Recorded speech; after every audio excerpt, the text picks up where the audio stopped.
All right, we're back for the Press Box podcast, and this will be episode number 100, a very special episode today, and we'll talk a little bit more about that in a second after we open here. But before we get started, we want to always talk about our Twitter account first and foremost at PressBoxPod on Twitter. Been very lively on Twitter. Looking forward to some more interaction with you guys, more poll questions, things like that, as well as YouTube and Instagram. We have a YouTube page now, so go to YouTube, search us there, as well as Instagram. And then I did mention the 100th episode. If you listen, make sure you subscribe on iTunes, get all the episodes, go back and listen to some of your old favorites, rate and review as well. We always enjoy that. In addition to everything else you guys do to support us, we thank you for that. But without further ado, let's get into this episode. It'll be the Week 6 recap of the NFL games that just finished up last night. And also, like I said, we'll talk a little bit about the last 4 years of the podcast before we do that. So without further ado, let's get into it right now.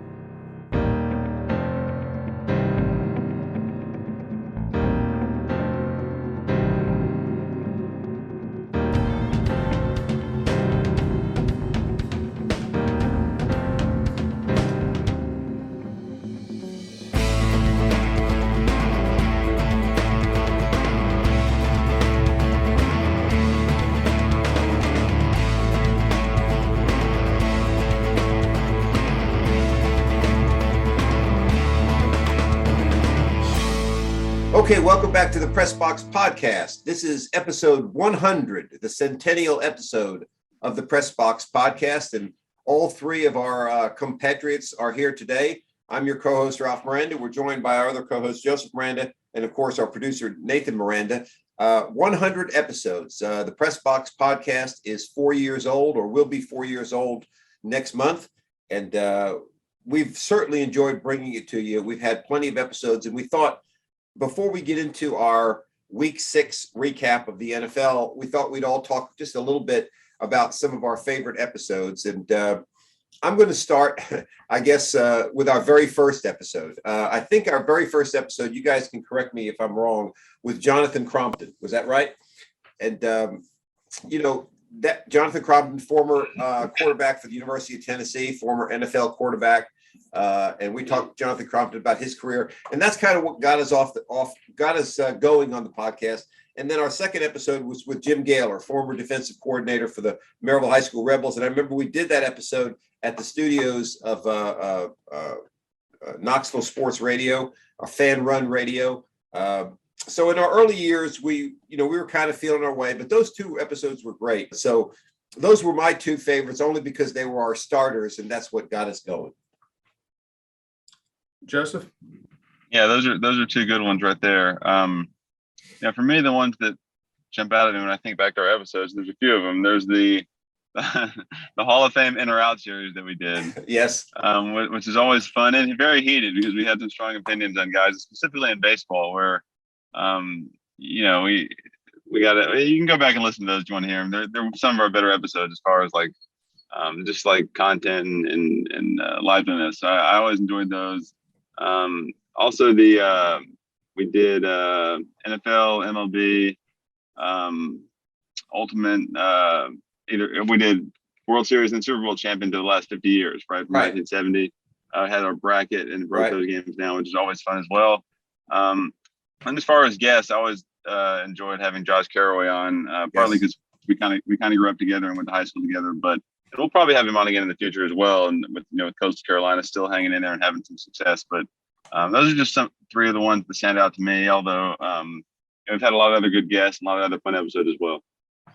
Yeah, I agree. I like the brackets we did. Those are pretty fun. I think we did those during the pandemic. I think when there wasn't a lot of sports going on. Those are really fun and got a little heated. It was fun just to make the bracket too, and heated in a fun way though. Yeah, fun to make the bracket and just decide what teams are going to be in it and all that type of stuff. Yeah. No, go ahead. I'm sorry. Yeah.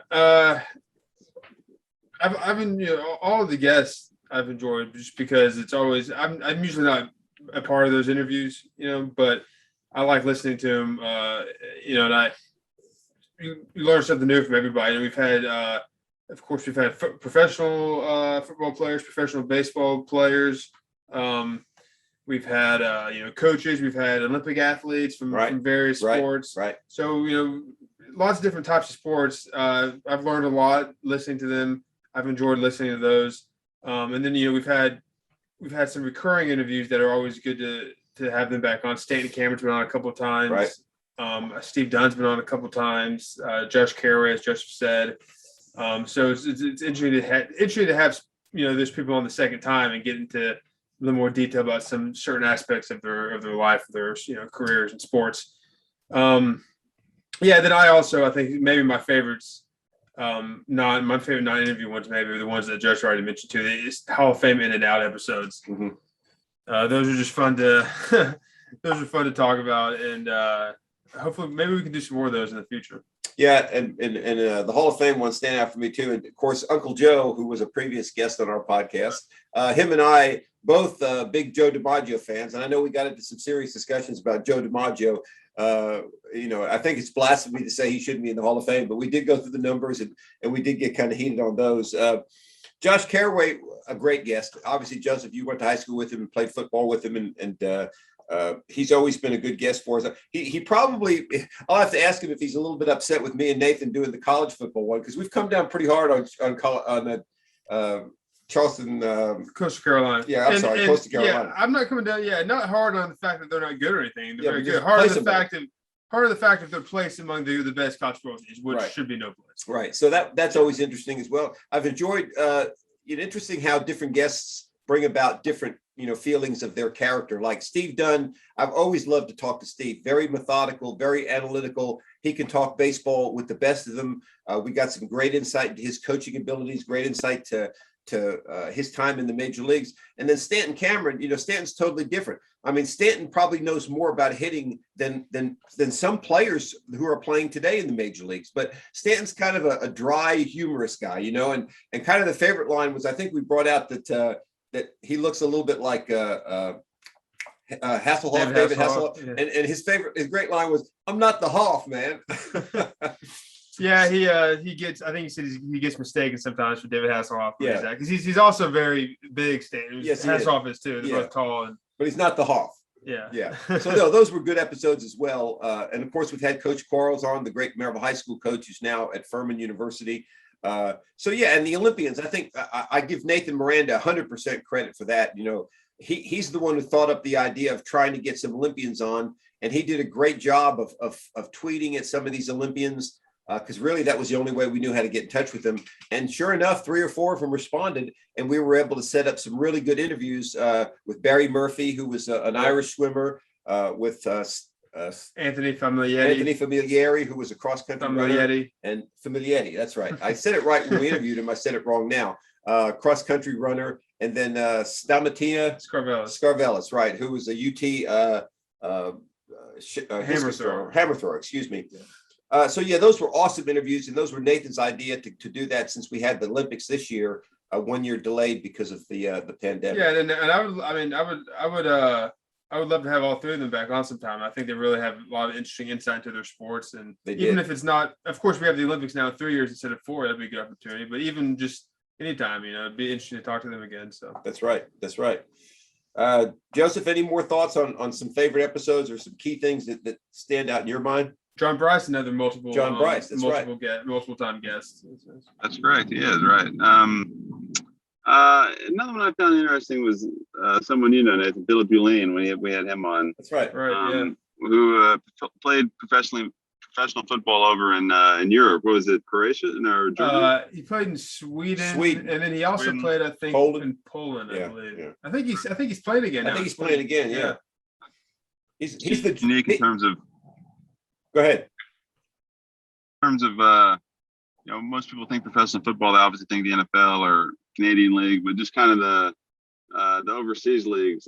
As we know, there's no longer NFL Europe, but just there are professional football opportunities overseas, and just kind of get his perspective on that was unique. And I think that, especially since we know him so well, it was enjoyable. Yeah, no, I agree. That'd be good to talk to him again as well. Yes, it would. I'd like to get more in depth too, because we were trying to cover his life, his high school. Now we can maybe go in more in depth into specifically European playing football in Europe. But I also like the golf tips from David Reed. I forgot about that too.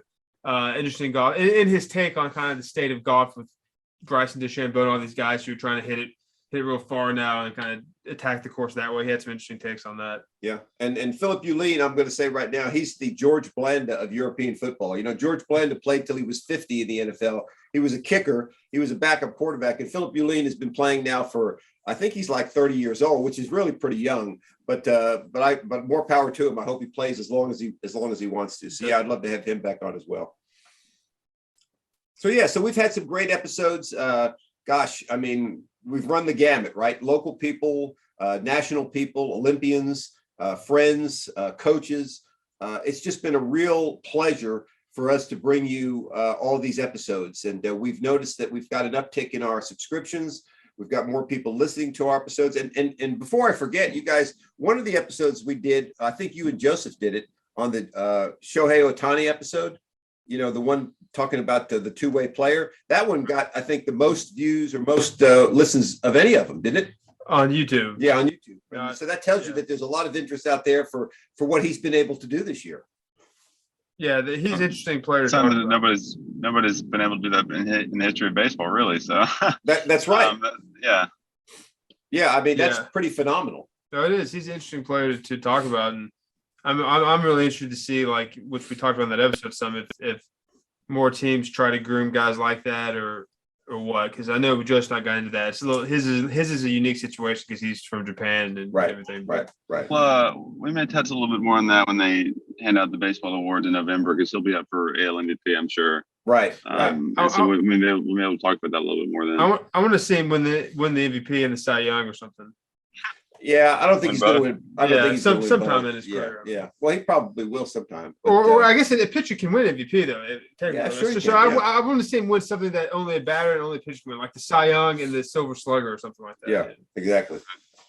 Yeah. So anyway, so like I said, we've enjoyed bringing it to you. It's been 100. This is number 100. So 100 episodes of the Press Box podcast. We're excited. We'd like to bring you in, another 100.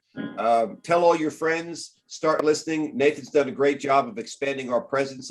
We have a YouTube channel. We have an Instagram page. Of course, we've always had our Twitter account. We've had some interaction. We've given out fantasy advice. We've talked a little bit. We've had some people interact with our polls. So, yeah, we've enjoyed bringing it to you. We hope that you tell everybody you know to get back on with us. So that's our little recap of our 4 years of the Press Box podcast. Hopefully, we can expand some more and bring you another 4 great years of the Press Box podcast. Okay, guys, let's get into the meat of episode 100, which is our recap of the NFL week 6. The week started off last Thursday night with the Tampa Bay Buccaneers at Philadelphia. The Buccaneers jumped out to a big lead. Philadelphia clawed back, and the Buccaneers ended up winning 28-22. And then, of course, it picked up Sunday with a number of games. Joseph, I'll start with you. Any games over week 6, which ended last night with Monday Night Football, any games that particularly interested you? Yeah, I think that, starting with the Bucs game,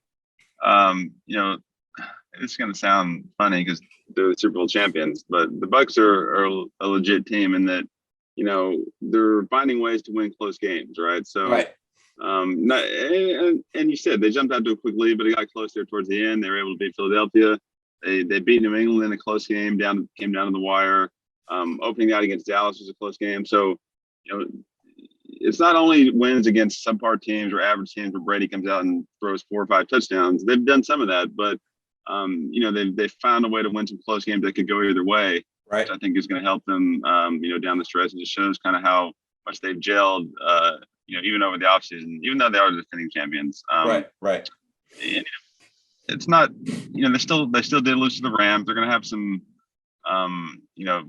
tough teams in the playoffs when they get there. But I was impressed with that win.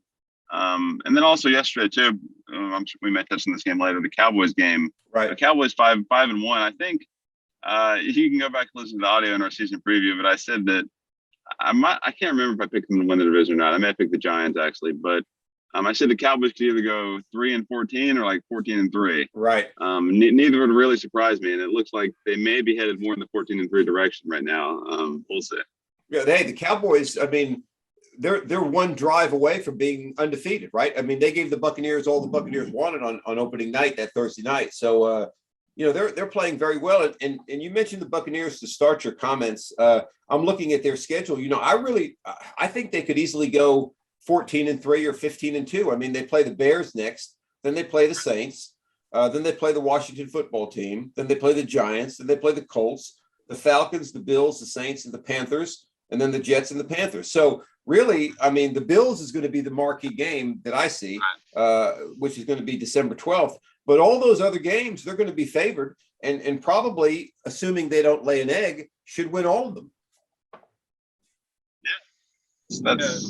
Yeah, they're definitely going to the playoffs. I think we can say that with confidence. Yes. It's just what seed will they get at this point? Correct.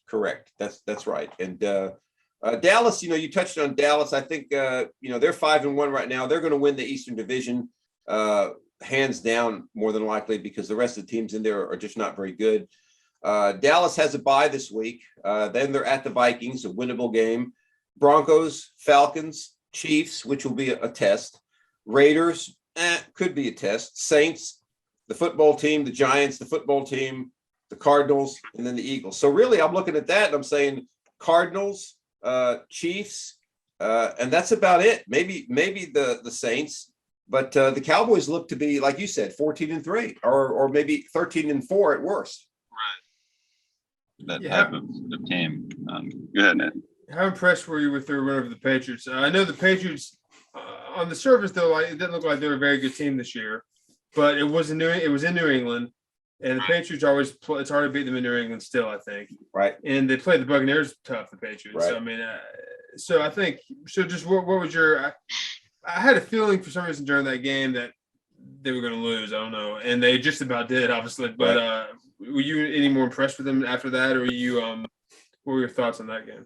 Maybe just a little bit. Not so much that New England's such a great team, because they're not. Probably they're like an average team, right? So It's just that kind of like, I'm not saying the Cowboys are going to win the Super Bowl or they've turned the corner, but just like your classic Cowboys team that of the 8-8 and 9-7 would probably find a way to lose that game and be 4-2, and then maybe lose next week and be 4-3, and here you go again. But they won, and 5-1's a lot different than 4-2 or 3-3. So that just showed me that they might be on that trajectory this year.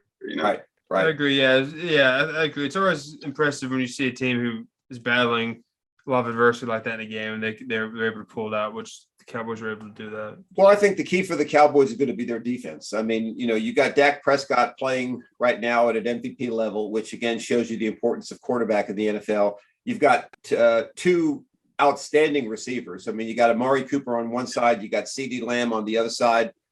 You just got you got a great tight end, plethora of receivers that can go out there and catch the ball. You got Zeke Elliott running it along with their backup running back, who's also very good. And you got a pretty good offensive line. The defense is going to be the key. They've given up a lot of points this year. They did return a interception for a touchdown. I think their corner number 7, Diggs, is a young guy, returned the interception for a touchdown, then gave up a long touchdown pass. So the defense is going to be the key as to how deep the Cowboys go in the playoffs.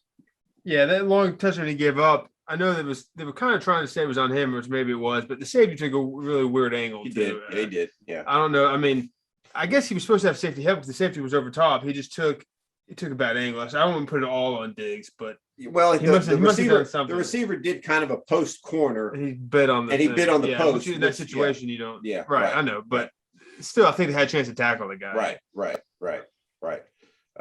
So that's it. Nathan, any particular games from last week that stood out to you? The Ravens and Chargers. The Ravens blew out the Chargers. Yeah, good call. Good call. What do you think? I mean, I knew the Ravens were good, but I thought the Chargers were good. So is this more of the Ravens maybe even better than we think, or do you think this is the Chargers are maybe not completely for real? But then again, they've shown they're for real, the Chargers, because they beat the Chiefs. Then again, though, the Chiefs are not that great. They lost the Cowboys, the Chargers. They beat Vegas, who's pretty good. So I don't really know what to think of now about the Chargers. Is what I'm trying to say. The Ravens are more of a complete team than the Chargers. Like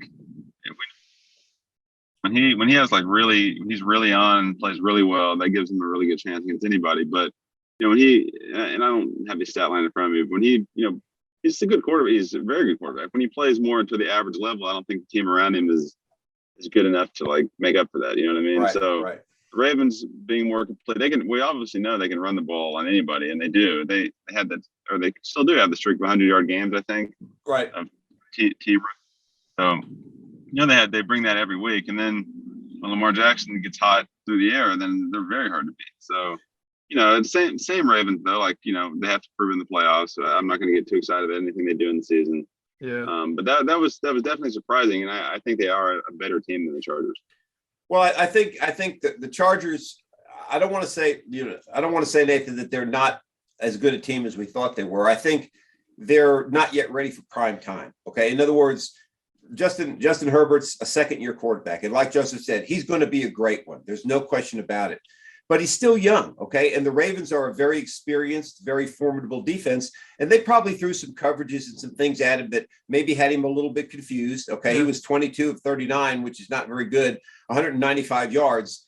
So I think they just confused him a little bit. And, we've all seen in the NFL, with the exception of maybe a couple of teams, it takes a while for a team to build their way up, right? I mean, the Ravens, they made the playoffs Lamar's first year. They went 14-2 the next year, lost. They're getting to the point now where Lamar Jackson's getting seasoned and he's becoming a better quarterback. And I think it's the same across the board. Peyton Manning, I mean, they were under 5. They were 3-13 the first year he started, so it just takes time to become ready for prime time. I think the Chargers are going to be a formidable football team, as Joseph said, if they can add just a few more pieces. And once Herbert gets 3 or 4 years in the league, I agree with all those points. I was just, and I can see how that might be the case. But I'm just thinking, if that is the case, that explains why they lose by 10 points, maybe. Right. Or why they lose by 2 scores, not why they lose 34-6. See what I'm saying? Like, right. That's such a differential that makes me kind of scratch my head. Like, is there, because I feel like the stuff you just described might account for a couple score difference, maybe. See what I'm saying? Right. But if you're going to be a team that is going to win a division or even a playoff team, and you play another, division winning type of team like the Ravens, I feel like it should be closer to that. Well, that goes back to what Joseph said. I mean, they don't have all the pieces in place that are able to lift them up when he has a rough game. So my point is, maybe they're not going to win that division. Maybe they miss the playoffs. Maybe That's not. my point. I think that might be the case. Yeah.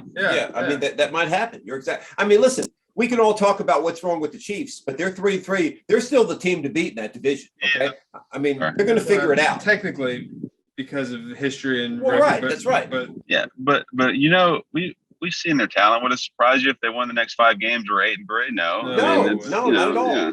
Yeah, not at all. They're very, very capable of doing that. Hey, listen, I mean, when you're a team that's been to the last 2 Super Bowls, you won 1, you lost 1. I mean, there's nothing that's going to surprise you during a season. It's a marathon. You can't get too deep in a hole, but they're not concerned right now. They're only a game behind. And their game against Washington this past week seemed close, but I mean, they ended up winning 31-13. Yeah, it wasn't really close. Yeah.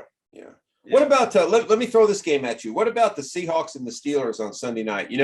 I picked the Steelers to win that game and cover the spread. Obviously, they didn't. It went into overtime. Right. But they didn't cover the spread. They won. No, they did. Yeah, but because the game went to overtime. Right. But Ben Roethlisberger did not have a good game. I mean, I think the Steelers are at the point now. It's not going to happen this year. They're going to have to make a decision going forward because they're going to waste the talent they've got on defense. What do you think about that? Yeah, I agree with that. Like, I think, and I don't really blame him up to this point about trying to hang on to Roethlisberger maybe a little too long because of what he's meant to the franchise and kind of like we've talked about this, like what's your better option and all that. But right. I think you're seeing each week that even if they don't have like an option locked and loaded, they may just need to move on from him because at some point he kind of detracts from the team. He doesn't really add to it. But I think what you saw Sunday is. Obviously, Russell Wilson wasn't playing for the Seahawks. I mean, Geno Smith's horrible. Let's face it, he's terrible. Right. I don't see how. I don't know how they feel good about him being their starter for the next 4 or 5 weeks. I'd be trying to sign guys off the street before I let him start. But that combined with, I think the Steelers. I think that stadium, and you guys have been there. They have a pretty good home field advantage at their stadium, especially at night. They do. And I think that all played a factor into them being able to win the game. And it still took an overtime game, right? With all that being said, so. I wouldn't read too much into it in terms of the Steelers, with their win about them saying anything for them. I think it's a combination of Geno Smith and the fact that they won despite Roethlisberger's. Right. Yeah. Right. Yeah, I don't think it should be that tough of a decision for them either. Just get rid of Roethlisberger. I mean, that's not a hard decision. Like, I think they've known the last few years at some point they're going to have to start looking at a new quarterback. right? Yeah. And I agree with Joseph. Maybe they held on too long, but maybe that's warranted because of who he is. I'm not going to argue that, but they've known that that's coming, right? And now it looks like it's come. So it's not a hard decision. Just say, hey, yeah. So basically, well, you're taking. It's not like a Daniel Jones decision where you got a young guy who you're not sure what he's going to become yet. Really, you got somebody at the end of his career. So basically, you're taking the position of Christine from Any Given Sunday. We'll give Shark and Cap positions in front office. We'll just move them out, right? Right. Yeah. They weren't as bad as Roethlisberger's looking. No, I know. I'm just trying. Actually, Shark was actually the best defensive player. Yeah, but I mean, I think the reason I brought that up is I don't disagree with you, but I think when you got a guy like Roethlisberger who's won a couple Super Bowls, lost a Super Bowl, you're gonna he.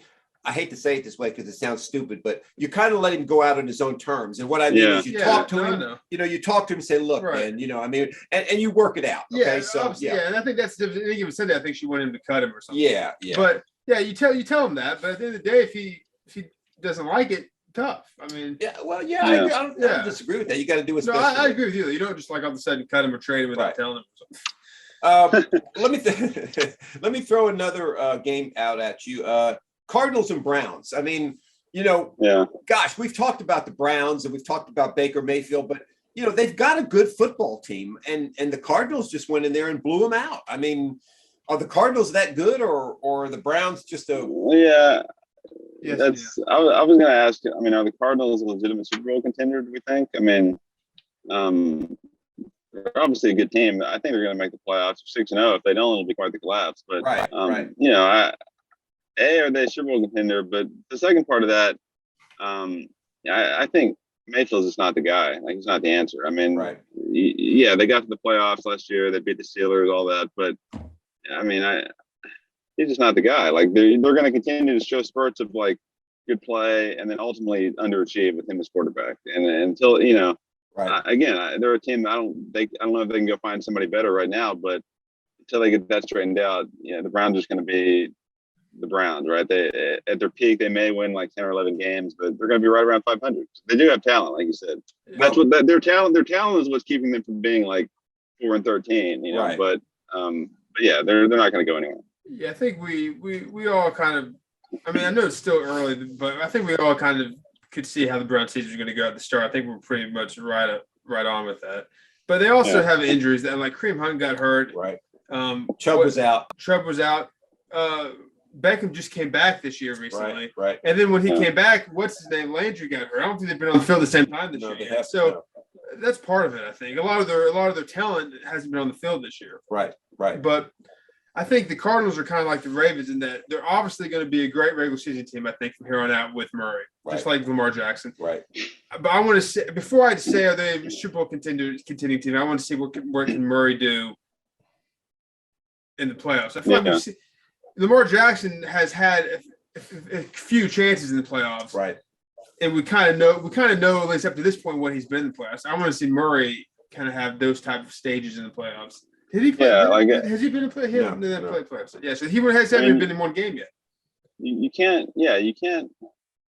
favor Murray against Rodgers or Brady or even like Russell Wilson in a playoff game, because just the amount of times they've been there and their the playoff pedigree, if you will. But it'll be interesting. Like, it'll be kind of exciting to see what they can do in the playoffs, if anything.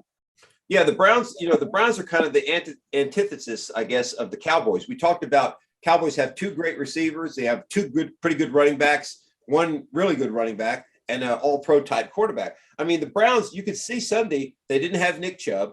Kareem Hunt had to handle it all by himself, 66 yards rushing, got hurt. Jarvis Landry's out, so Beckham's the only guy you got, so you could double cover him. That's why Peoples-Jones got 100 yards catching. And Mayfield, an interception, 2 passing touchdowns, but also was sacked 5 times. Then you look at the Cardinals in that game. I mean, the Cardinals had like almost 200 yards rushing. They had well over 200 yards, almost 300 yards receiving, and Kyler Murray threw 4 passing touchdowns. So, the Browns defense really didn't step up very well in that game either. So I think the Browns, like you said, Joseph, they've got talent, okay? But a couple things. They've got to get everybody healthy. Baker Mayfield is going to have to play better, and they're just going to have to everybody play well at the same time. I think they're in a tough position with Mayfield, like Joe's talking about. Like, are they going to really find anybody immediately who's better? Right. Probably not. But that's where I think what comes in is what you've talked about recently with some of the Cardinals' decisions in the past. This is where you got to make the gutsy call. You know what I mean? Like you got to. The safe bet is just to stick with him for a few more years. Right. You know? But take a risky move. Get rid of him and get somebody else in there. Maybe he's not better than Mayfield immediately, but maybe he'll be better than Mayfield for the future. Right. You know what I mean, so I think. Well, in all fairness to the Cardinals, they turned around and had the number 1 pick in the draft again. Right. So, they were able to take. Yeah. And Mayfield's, I think, proved himself initially to be a little better than that guy was. But your overall theory is right, though. Yeah. I agree. Okay, so let's talk about the Bengals a minute. I mean, gosh, the Bengals are 4-2. I mean, now they beat the Lions pretty bad, but everybody's beating the Lions. So when you look at the standings, I mean, the Bengals are right there. I mean, they're 1 game behind the Ravens. I don't think they've played the Ravens yet, have they? Or maybe they have. No, they haven't. They have not. Okay, they play them this week. Okay, they play them this. So that's going to be their key: is can they beat the Ravens? And if they do, they're going to be a legitimate force in that division. But hey, whether they beat them or not, I mean, I think if the Bengals go 8-9, 9-8, 10-7, that's a tremendous improvement for them, isn't it? It is. Go ahead. Go ahead, Joseph.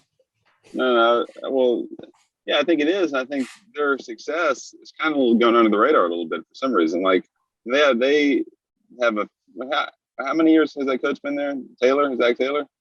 I think this is his either second or third.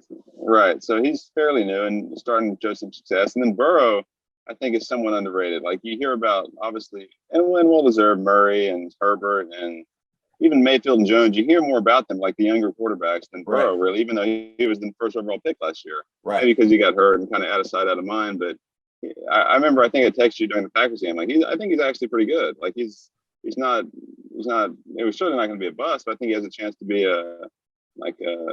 maybe like a franchise type quarterback. So I think that's what you're seeing. And Mixon's a good running back. He's playing well like he usually does. So yeah, the Bengals, I don't know if they're going to make the playoffs or make any noise, but like you said, 8 wins, 9 wins would be a very good season for them. Yeah. I agree with those points. And Jamar Chase, the rookie receiver, looks to be very good. Right. I like that matchup for years to come of not matchup, but that combo of Chase and the Burrow. But the Bengals, I mean, they've lost 2 games. They lost to the Bears 20-17. Right. They lost to the Packers 25-22. But those field goal games, or the Packers game, the field goals are going all over the place. Both kickers missed like 2 and 3 field goals. They could have gone either way. Yeah, they could have won that game. So that's my point. So they look to be solid. But before I make any type of statement about them in the playoff, I mean, look, they may make the playoffs regardless of what they do against the Ravens this week. But before I think about them winning the division, which obviously I want to see what they do against the Ravens because that's their biggest contender for the division. Obviously, they're only contender. Yeah, I don't think they will win the division. Yeah, right. Yeah. But also though, even if they lose that game, if they play the Ravens really close, that makes me feel more like the Bengals are a legitimate playoff team this year. Right. If the Ravens kill them, I don't know. You know what I mean? I just want to see how they. That would be a good test for them. Even though the Packers were a good test and they could have easily won that game. So, but I just want to see this as another test. They seem a little odd. Like they had to beat the Jaguars. They beat the Jaguars by 3 points. That was a close game. That was Thursday though. So Thursday games you can almost throw out. So, I don't know, but yeah. I want to talk about a couple of the teams first before we move on to talk about next week's slate of games. Let's talk about the Raiders a minute. The Raiders beat was it the Broncos? Yeah. Okay. Nathan and I were talking about this, Joseph. I want to get your take on it. Obviously everybody knows what happened last week with Jon Gruden, the emails, so forth and so on, resigning or let go from the Raiders. So the Raiders played pretty well against the Broncos, and I watched quite a bit of that game. Derek Carr looked really good. I mean, he threw some really, really nice touch passes to his receivers. So I guess the question I want to ask you that Nathan and I discussed is, the Gruden thing, will that serve to actually ignite that team, or do you think that long term it's going to maybe hurt them? I think both. I think in the short term it's going to ignite them because I think that a lot of the players don't like how it played out. Like I think that I saw some report on TV that a lot of them went to his home and to say goodbye and voice their displeasure because basically he was forced out. Let's face it. Right. So I think that's going to ignite them initially, but I think over the long term, I think Gruden's a good coach. I think they're going to miss his coaching, right? Like over the course of the season. The guy they hired as the interim coach, his name doesn't come to mind right off the bat, but over the rest of the season, I think Gruden's a better head coach. So I think that ultimately they're worse off. But yeah, in the next maybe 3 to 4 weeks, I think it's going to spur them on. And who knows, maybe it does carry in the whole season, right? And it's like a us against the world scenario for them or whatever. But that's kind of my answer. And I think that, yeah, they did look impressive this week against, the Broncos aren't a total bottom feeder. They're an average team, so that was a good win. I agree with Joseph's point. I don't know how long it's going to last, but I do think it's going to carry them initially. They'll play with some more emotion initially and, try to prove everybody, prove something. But my general thought would be that long term it can't help them. Right. I mean, losing Jon Gruden's not going to help you. Right. But we'll see. I don't know. Well, I mean, they're 4-2 right now. They played the Eagles this week. I mean, they can win that game. Then they're at the Giants. That's a win. You can chalk it up right now. So they'll be 6-2. Then they play the Chiefs, the Bengals, and the Cowboys. So I think those 3 games right there are going to really tell us a lot about the Raiders. Then again, too, I don't know what the situation is there, but they have offensive defensive coordinators are the same. I don't know if Gruden ever called any plays. Yeah, if he doesn't call any plays, that makes it a little better. Right. I don't know that for a fact. He seemed like the guy that would call plays, right? He did seem like that. But I mean, regardless if he did or didn't, it can't help you to lose him. But I'm just saying that'd make a difference. But talk about the Monday night games. Yeah, finally, I want to talk about the Monday night game. The Titans. I watched maybe most of the first half. The Titans couldn't tackle anybody in the first half, and then all of a sudden they got it together and they started playing great defense. The game was ended up 34-31. The Titans won. The Titans now have a 2-game lead over the Colts. The Texans and Jaguars, you can forget about them. So I think last night's game, to me, as early as it is, pretty much made the Titans the odds-on favorite to win that division. Yeah, I agree. It's certainly not going to be Houston or Jacksonville. So, and the Colts don't really have it either, in my opinion. So, yeah, I think they do win the division. And, we were texting a little bit earlier about Derrick Henry. The guy is just unbelievable. Like, I think at some point, and you're starting to see it, like you're going to have to start talking about him as like one of the top running backs of all time, especially if he can keep this up. The 2,000 yards last season, he'll probably get it again this season, especially with the extra game. Yep. He's certainly on pace for it. And I saw that was his 5th straight 100-yard game. I saw a stat where he's, I think, one of only 4 other running backs to have 5 career games of 140 yards and 3 touchdowns. He's only the second. Oh, the second. So Emmitt Smith was the other one, right? Wait, hold on a second. Let me see. I don't know. Some stat like that. It says that this was the 5th time in his career that he's had over 140 rushing yards and 3 touchdowns. Only one other running back in NFL history has done that. I'm assuming they mean that being 5 times. Right. I think it was Emmitt Smith because I think I saw his name. It was LaDainian Tomlinson. LaDainian Tomlinson. Oh, Thompson. Okay. Well, maybe I saw a different stat, but yeah. Anyway, here's another good one. Oh, go ahead. Sorry. Go ahead. No, I was going to say it says that no active players have 3 games with at least 125 rushing yards and 3 rushing touchdowns. Henry has 5. Yeah. And Jim Brown currently holds the NFL record with 9 games with those stats. Okay. So that's interesting. Yeah, that's interesting. I don't think he's as good as peak Adrian Peterson, as I've said. Maybe I'm a little biased, but you are. Yeah, I am. But he needs to be signed, by the way. I'm just going to throw that out there. If any GMs are listening right now, sign Adrian Peterson. Yeah. But yeah, he's going to carry them as long as he can carry him, and Tannehill can hopefully do enough to do his part or whatever. But yeah, I think I don't know if they're a Super Bowl contender, but they can make things happen in the playoffs. I'll say that much. Well, what amazes me about Derrick Henry, I saw you guys texting back and forth this morning. Last night, I think Joseph has Derrick Henry on his fantasy team for our listeners who didn't know that. But I think you were behind by some points as that game started. But Derrick Henry took a handoff and ran 76 yards for a touchdown. But what amazed me was when he broke through the initial line of scrimmage, there were 2 safeties right on him. And he just blew right past these guys. I mean, his speed and power combination is absolutely amazing. And you couple that with a body that's like 6'3", 260 pounds or whatever he is. And it's just absolutely phenomenal. And the thing about him when it comes to fantasy, the guy never gets hurt. I mean, I don't think he's missed a lot of games. And McCaffrey, Barkley, Dalvin Cook, I mean, they've all had either ACLs or hamstrings or whatever. But this guy is just like, it's like you'd ring the dinner bell. You know what I mean? Whenever you put him on the field, it's like he's amazing. We talked about this in our maybe it's our fantasy episode that McCaffrey, like, as nice as he is, she's like 5'10", like 195 pounds. Like, right. You're starting to see some of this stuff. Like you just talked about Henry, like defensive players, especially in the third and fourth quarter, don't want to hit him. Right. Like I don't care who you are. Like you don't look forward to hitting him, and then the fact that you run so hard and that big and fast, hey, he's just going to break tackles and wear you down, which makes him all that much better. Right. Yeah, the only thing, this is the last thing I'll say, then I'll let you guys finish up on it.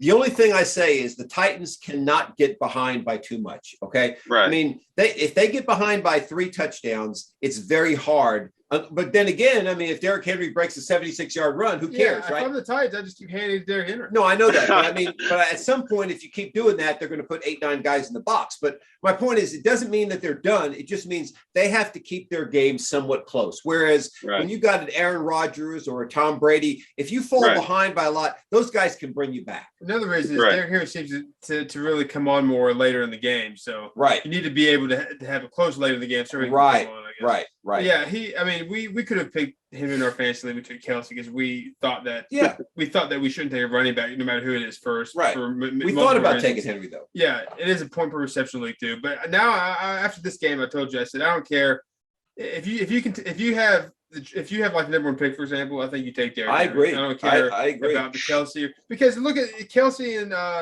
people like Kelsey and Tyreek Hill, who I think maybe the 2 best options outside of Henry for number 1 pick.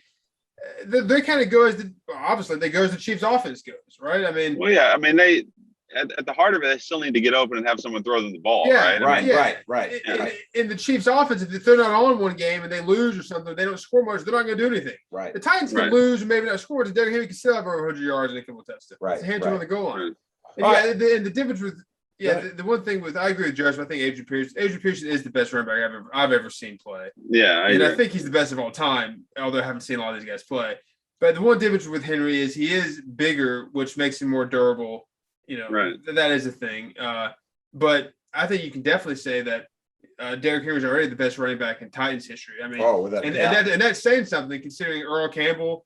And if you count the Orioles, which I would, and Eddie George, right? And Chris Johnson had a couple good years. Chris Johnson, he had a couple good years. Yeah, he's way better than Eddie George. I mean, there's no question. I mean, that's not even. No, I know, but I'm saying. And before we go any further, what was your all's decision? I'll give my opinion first. What was your all's decision on the Bills going for it on that 4th down? I liked it because if they kicked that field goal, they'll probably make it. They were close. They were like on the 5, right? They had a 4th and 1, I think. I like it though because I don't think you want to go into overtime with Derrick Henry. Right, unless you get the ball first and can score a touchdown. I think they realize that. You just don't want to give Derrick Henry any more opportunities to be on the field. You know what I mean? If you score that touchdown there, the game's over, and don't want to put the ball in Henry's hands again. That's what I think. So I don't mind it. And I think that the defensive tackle or maybe had a great play. I think he knew it was coming. He kind of shifted in a little bit right before the snap, then he shot the gap. But even then, if what's his name, the quarterback doesn't lose his footing, I think he maybe gets there. Well, I agree with. I don't have a problem with them going for it. I think the play call. Yeah, I don't like that play. Yeah, they hurried up there. It just seemed odd. Yeah, I mean, you got when you got to put the ball on the edge. You got to spread it out. If you want to run your quarterback, spread it out. They could have put him in the shotgun, spread it out, and he could have run a quarterback draw and probably had more lanes because the defense has got to spread out. But when you're going to come under center and run a quarterback sneak, just like you said, they're going to shoot gaps and there's a potential for being stopped there. So I don't have a problem with them going for it, but I think the play call was somewhat questionable. All right, so let's recap the division leaders right here. AFC first, I think Buffalo's going to win that division. I think we all agree with that. The Jets and the Dolphins are done. The Patriots, they're done. I think the Central or the North Division, I think the Ravens are going to probably win that. I think the Bengals are still a year or two away. The Browns, I'm not sure they can bring it all together. If they do, they're going to be a challenge. And I think the Steelers are hampered at quarterback. The South, I think the Titans win that one. And the West, I think, is up for grabs right now. So what do you guys think about that assessment? Yeah, I think that's fair. I'd say West up for grabs, and I would favor the Chiefs still, though. Right. I would agree with that. Yeah. I would just say I do think the AFC East is the Bills division. Right. But I would just keep an eye if I were the Bills on the Patriots. Just keep an eye. I agree. Yeah. You got to beat. Let's put it that way. If you beat them Yeah. twice, it's over, Yeah, right? yeah. NFC, Cowboys win the East, hands down. Packers win the North, hands down. Buccaneers win the South, hands down. I think the West is kind of up for grabs. I mean, I think the 49ers and Seahawks are done. Seahawks because they're going to play 2 more games with Geno Smith. 49ers, their little quarterback experiment is not working very well because you got a young guy. But I think the Rams are going to be the one to give the Cardinals some fight. Cardinals did beat them once, but the next game together will be kind of the tell as to who wins that division. Right. Yeah. And real quick to your point, I agree with you, Nathan, on the Patriots. I mean, they could easily be 4-2 right now, whereas the Buccaneers game was close at the end, and this Cowboys game could have gone either way too. So right. They're not dead yet, and like you said, they could have something with the Bills. We're not sure yet. And I think Mac Jones is going to be a really good quarterback in a few years. Yeah. I really believe that. Yeah, and the NFC, what was I going to say? I guess that's about it. All right, let's look at the slate of games upcoming in Week 7. We've got 6 teams on bye this week. We've got Buffalo, Minnesota, Dallas, Pittsburgh, Jacksonville, and the Chargers all on bye. So we've only got 26 teams playing, so it'll only be 13 games this week. I don't see any games. The Thursday night game is the Broncos at the Browns. That should be a decent game. Outside of that, the Bengals and Ravens will be a good game. It'll tell us a lot about the Bengals. The Chiefs are at the Titans. I think that's going to be a really good game. Yeah. We'll find out a little bit about the Chiefs there. Their defense doesn't tell me that they're going to be able to stop Derrick Henry. Outside of that, I don't see any games that really stand out. Saints and Seahawks might have been a good game if Russell Wilson was playing, but I don't think it'll be a very good game now. So what do you guys think about the slate of games for next week?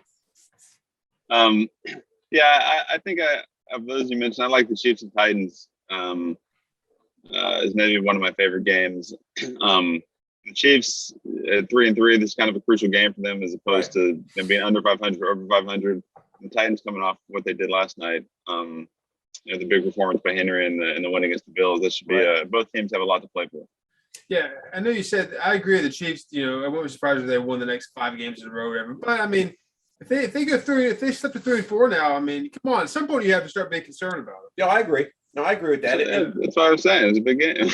Well, it's a big game for another reason. I mean, they've already lost to the Bills, right? The AFC East leaders. They've already lost to the Ravens, the AFC North leaders. If they lose to the Titans, they will have lost to the AFC South leaders, right? So now, even if they make the playoffs, you're looking at either a wild card or a 4th seed, which means they're going to have to go on the road a lot. And they're not used to that, right? They've played at Arrowhead pretty much the whole time last 2 years. So that's something they haven't had to do in the playoffs. That's exactly right. So that'll be interesting. And it looks like the Cardinals and Rams, you won't find anything else out about them because they're both going to win. Not this week, no. Yeah, not this week. And then with the teams that are on bye, I mean, you've got Buffalo and Pittsburgh and Dallas, 3 pretty good solid teams. So, and the Chargers. The Colts and 49ers should be a good game, but it should be a good game only because both those teams have to win that game. Otherwise, they're kind of really behind the 8 ball. So, another great week of NFL football. We've just finished week 6. It's hard to believe that we're already coming up on week 7. Seemed like just yesterday we were watching the Cowboys and the Buccaneers, but we're already, I guess we're close to being halfway through the season, another couple weeks. But anyway, it's exciting. It's getting very exciting to watch some of these games and to talk a little bit more as we see some of the playoff teams start to rise to the top. Any final thoughts by you guys? I would like to ask you, who's the worst team in the NFL right now? I think the Lions, because other teams have looked obviously bad, but they've won a game, right? So there's something to be said for a win. The Lions haven't won, so they're the worst team. All right, I would like to put my vote in for the Texans. All right, I was very disappointed in the Texans last week. The Colts are favored by I think 10 points in that game. I figured the Texans can lose by less than 10 to the Colts. Right. Colts beat 31. The Colts beat 31-3, and the Texans have won a game. But remember who they beat? They beat the Jaguars in week 1. Right. The first career NFL start of Trevor Lawrence. Right. So that's my. I just thought. I know. I think the Texans have looked the worst at times this year of any of the teams, but I still have to. Yeah, they did find a way to win a game. I'm going to give them that. So I'm going to say the Lions. Yeah, the Lions do. At times, they look like they can maybe win some games they're in. Right. They just don't. Right. The Texans don't look like. That's true. I don't know. I mean, obviously, my heart my heart and my I know what you're going to yeah, say. my heart tells me the Giants are the worst team. They're in the not the league, worst team. Then. well, but my No. head tells me that they're definitely not. But they just are not playing with any kind of too many injuries. They just don't look good. But I agree with you. The Lions, I think, are the ones that need to pick it up here pretty quickly. So that wraps up week number 6. Next week we'll be back with week number 7. Again, we appreciate you joining us on our 100th episode of the Press Box Podcast as we recapped, went down memory lane and talked about some of our greatest memories from the past 4 years. We're going to continue to bring more of it. We hope that you'll continue to interact with us. We hope that you'll tell your friends and listen to the podcast as much as you possibly can. Remember, @PressBoxPod is our Twitter handle. @PressBoxPod is also our Instagram handle. And, of course, the Press Box Podcast YouTube channel, where Nathan does a tremendous job putting things up there for us as well. So 100 episodes in the book, ready for 100 more. For Joseph, my co-host, for Nathan, our producer, I'm Ralph Miranda. We thank you for joining us on the Press Box Podcast.